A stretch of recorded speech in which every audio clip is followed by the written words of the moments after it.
In the heart of small-town America, where the streets are lined with neatly kept lawns and the whispers of history drift on the breeze, stood the old Elmwood House. It was a grand structure for its time, built in the late 1800s with Victorian elegance that had slowly deteriorated into a ghostly shadow of its former self. The house had been empty for years, but when the Mitchell family moved in, they were eager to restore it to its former glory. The Mitchells were a family of four: John, a history buff, his wife, Sarah, an avid gardener, and their two children, Emma and Jake.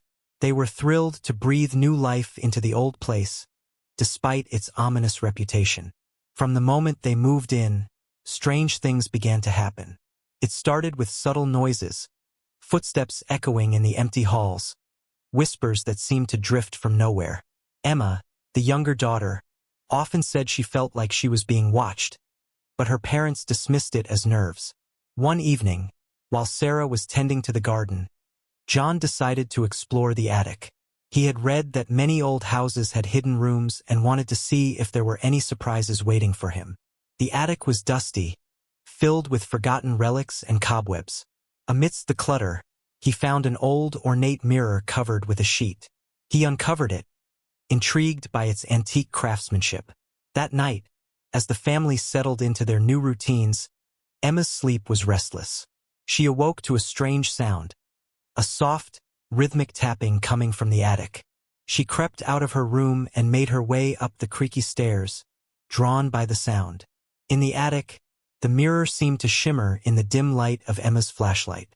The tapping grew louder, almost as if someone or something was trying to escape from within the mirror. Emma, trembling, reached out to touch the mirror's surface, and the tapping stopped abruptly. Suddenly, a cold breeze swept through the attic, extinguishing Emma's flashlight. In the darkness, she felt a presence, an oppressive, chilling force that seemed to whisper her name. She fled downstairs, her heart racing. The next day, John examined the mirror closely. He noticed faint, almost imperceptible engravings around the frame that read, "The souls trapped behind glass." It sent a shiver down his spine, but he brushed it off as a creepy old house quirk. That evening, John and Sarah decided to host a small gathering to meet their new neighbors. As the evening progressed, the guests began to report odd occurrences: slamming doors, inexplicable cold spots, and even a fleeting glimpse of a shadowy figure in the corner of their eyes. The atmosphere grew tense, and the guests left early, uneasy. As the days passed, the disturbances escalated. The Mitchells could hear voices clearly now, urgent, pleading whispers that seemed to come from within the walls. Emma, who had always been sensitive to the supernatural, began to draw eerie, distorted faces in her sketchbook, faces she claimed she saw in the dark corners of the house. John, determined to get to the bottom of it, researched the history of the Elmwood House. He discovered a grim story from the early 1900s. The original owner, a man named Richard Elmwood, had been a recluse who was rumored to practice dark rituals. According to the local legend, Elmwood had imprisoned restless spirits in mirrors, binding their souls to the glass. The mirror John had found in the attic was rumored to be one of those cursed objects. Elmwood's dark magic was said to trap the souls of those who touched it, turning their anguish into whispers that could only be heard by the living. The final straw came one stormy night when Emma and Jake heard a desperate voice calling from the attic, urging them to free us. They told their parents, who decided it was time to act. They carefully removed the mirror and, under the cover of darkness, buried it deep in the garden, hoping to put an end to the torment. Since then, the disturbances in the Elmwood House ceased. The Mitchells lived in uneasy peace, forever haunted by the memories of the whispers that had filled their home. They never spoke of the mirror again, but the tale of the whispering walls of Elmwood became a cautionary story among the locals, a chilling reminder of the things that can linger behind the surface of old, forgotten places. The Mitchells' decision to bury the mirror seemed to bring a temporary calm, but it wasn't long before new disturbances began. The house, once again, became a place of unnerving whispers and shadows. The lingering presence was not satisfied with the mirror's removal. It seemed to have been merely a conduit for something darker. One evening, while John was in the basement sorting through old boxes, He came across an old journal buried under piles of dust and cobwebs. The journal belonged to Richard Elmwood, and its pages were filled with cryptic symbols, ritualistic diagrams, and disturbing accounts of his experiments. The final entry, written in a hurried scrawl, spoke of a final act that would complete the binding. The journal suggested that Elmwood's magic was not confined to the mirror alone. It was part of a larger ritual that involved the entire house. A chill ran down John's spine as he realized that the spirits might still be trapped, bound to the very foundation of Elmwood House.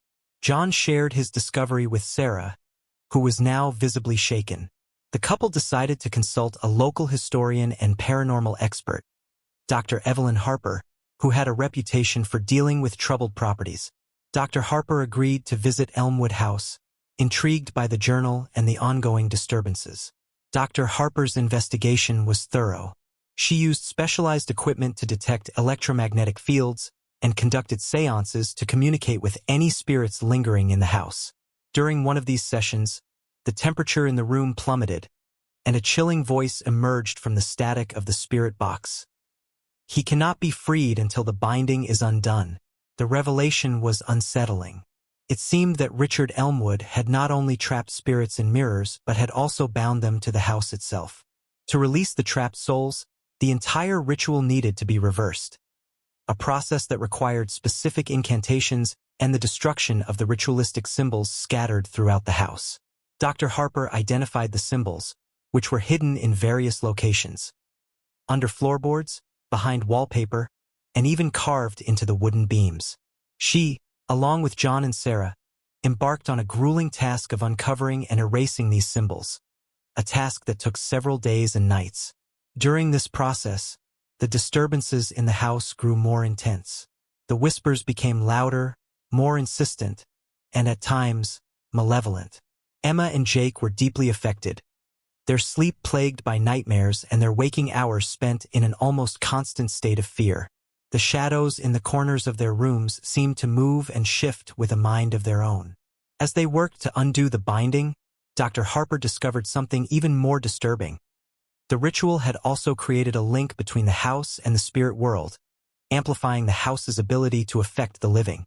The spirit's anguish was feeding off the fear and despair of the Mitchell family, creating a vicious cycle.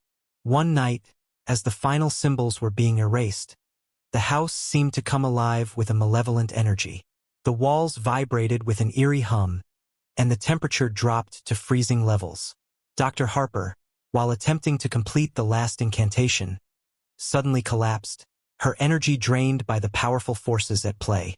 Desperate, John and Sarah pressed on, their hands trembling as they finished the incantation.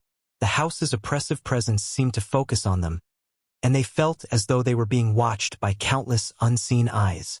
The final words of the incantation were spoken with urgency, their voices echoing through the house.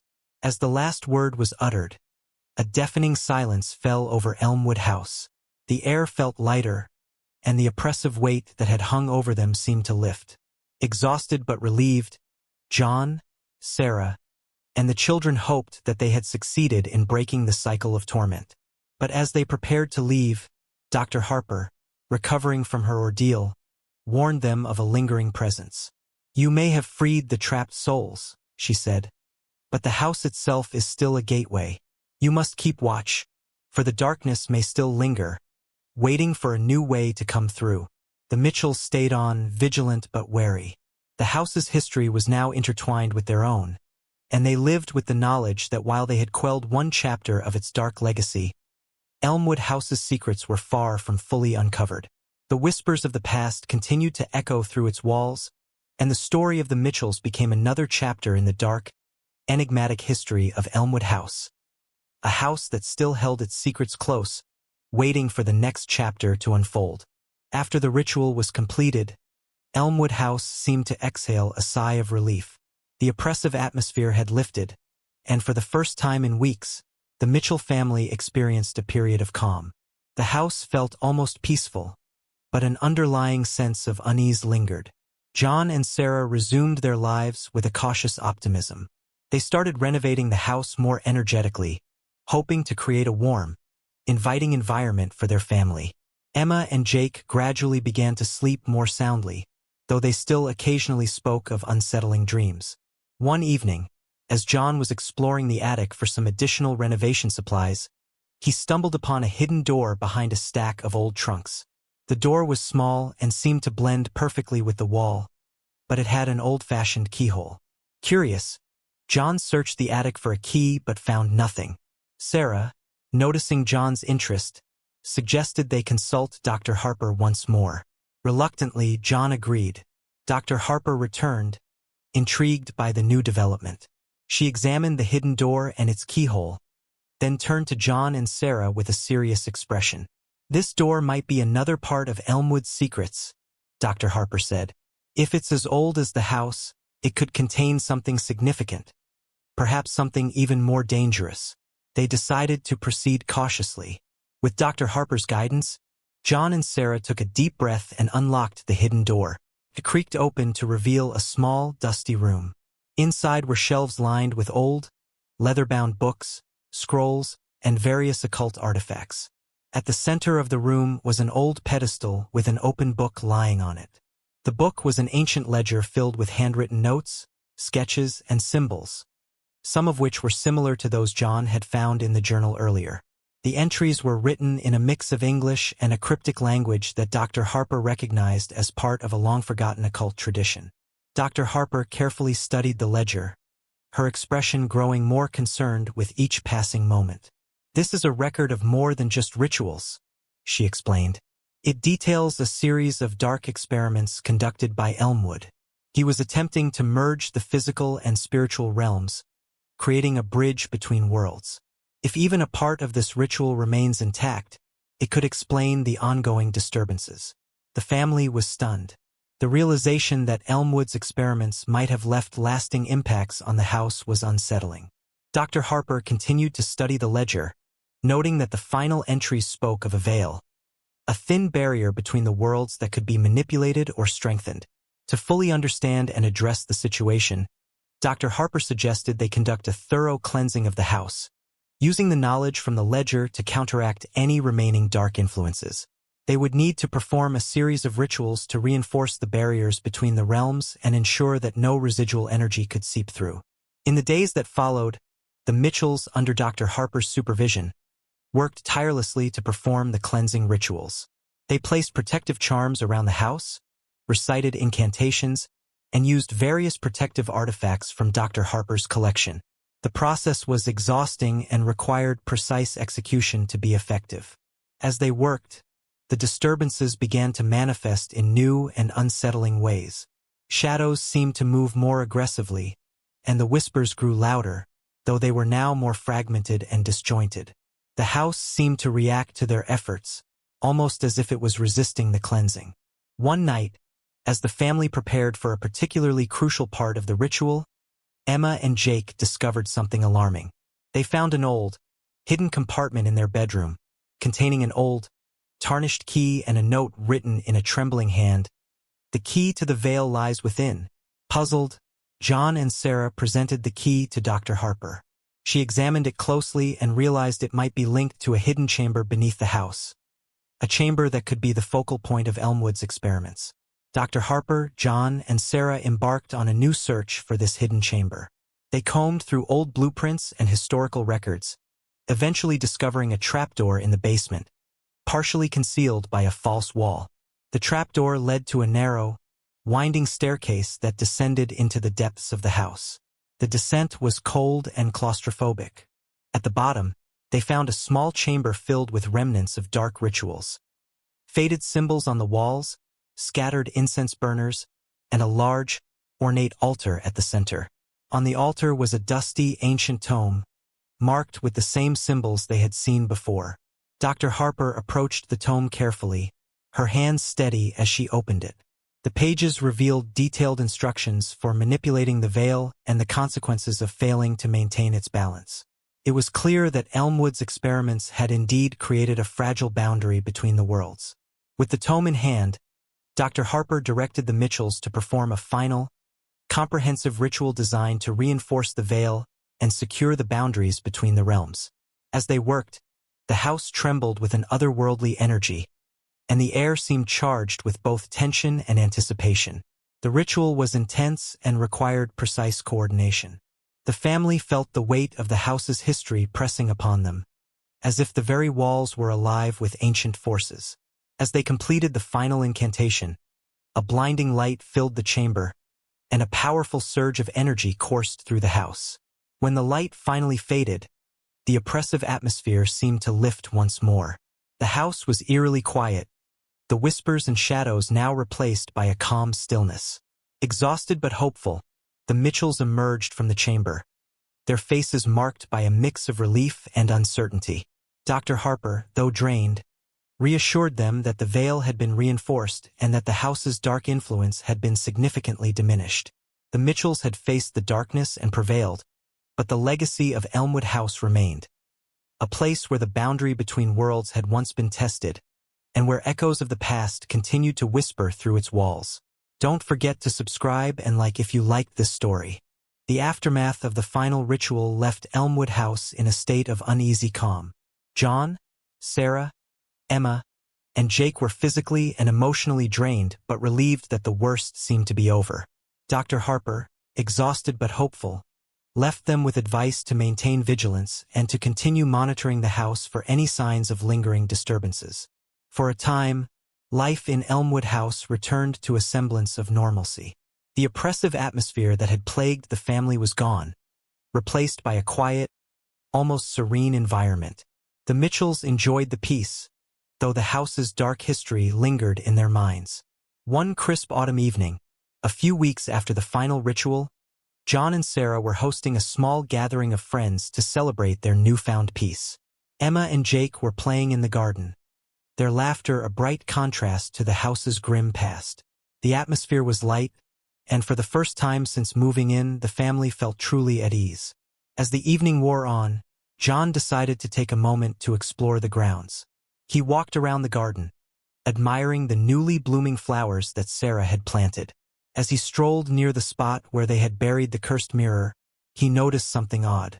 The soil seemed disturbed, as if someone or something had recently unearthed it. John's heart raced as he dug carefully in the area, uncovering the old mirror they had buried months ago. To his horror, the mirror was now cracked and tarnished, but the surface seemed to be emitting a faint, ghostly glow. It was as if the very energies they had tried to seal away had found a way to seep back through. Panicked, John called Sarah and Dr. Harper. Dr. Harper, though weary, returned to Elmwood House to examine the situation. She was alarmed by the mirror's condition and the eerie glow it emitted. The energies trapped within it seemed to be pulsing with a renewed intensity. Dr. Harper, with John and Sarah's help, decided to perform a secondary ritual to permanently destroy the mirror and seal any remaining dark energies. They worked through the night, reciting incantations and using protective artifacts to ensure that the mirror's influence was eradicated once and for all. As they completed the final incantation, the mirror shattered into 1,000 pieces, each fragment dissolving into nothingness. The glow faded, and a sense of finality seemed to settle over the house. By dawn, the ritual was complete. Dr. Harper, though exhausted, assured the Mitchells that the threat had been decisively dealt with. The dark forces that had once lingered were now gone, and Elmwood House was free from its haunted past. John and Sarah, though worn out, felt a profound sense of relief. They thanked Dr. Harper for her unwavering support and expertise. As she left, she reminded them that the house was no longer a place of darkness, but a living testament to their resilience. Life in Elmwood House gradually returned to normal. The Mitchells continued to restore and enjoy their home, their lives marked by a newfound appreciation for the ordinary. The whispers of the past were now just that, whispers of a bygone era that had been laid to rest. The story of Elmwood House became a legend in the small town, a tale of courage and endurance against the supernatural. John and Sarah shared their experience selectively, choosing to focus on the positive changes and the strength they had found within themselves. As the years passed, Elmwood House stood as a symbol of hope and renewal. The dark legacy that had once loomed over it was now replaced by a sense of peace and stability. The Mitchells lived out their days in the home they had fought so hard to reclaim, their story a reminder of the power of perseverance and the enduring light of the human spirit. And so, the haunted history of Elmwood House became a chapter in the past, its echoes now just a faint memory in the winds that rustled through its garden. A house no longer bound by darkness, but embraced by the warmth of its newfound peace. Don't forget to subscribe and like if you liked this story.